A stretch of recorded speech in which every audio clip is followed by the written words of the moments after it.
Najprej bi poudaril, da smo bili že od začetka zraven pri študijskem programu Multimedije.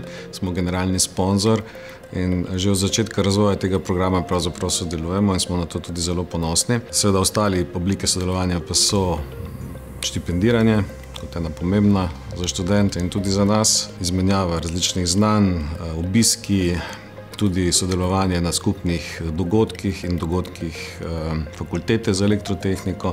Predvsem zato, ker živimo v času nenehnega razvoja, nenehnih sprememb in fakultete gotovo so tisto gojišče, ki je osnova za razumevanje sveta, ki se spreminja. Smo tudi v Telekomu Sloveniji pokazali, da smo neločljiv del tega procesa. Se pravi, večina kadrov, ki se oblikujejo na področju povezljivosti, telekomunikacij, komunikacijskih tehnologij, to nadgrajuje potem tudi znotraj Telekoma in v tem se vidimo pravzaprav kot neločljiv del neke celote.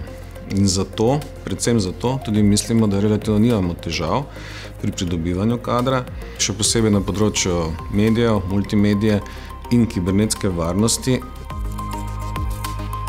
Mi nekatere stvari zaznavamo bolje kot fakulteta, fakulteta druge bolje kot mi. In če to združimo, potem imamo neko tvorno sodelovanje in cilj tega sodelovanja pa je Evropo nekako spet dvigniti in vrniti bolj v špic tehnološkega napredka. Skratka, oblik tega sodelovanja je zelo veliko in se posebej veselimo dodajanja in nadgrajevanja tega, kar že smo ustvarili.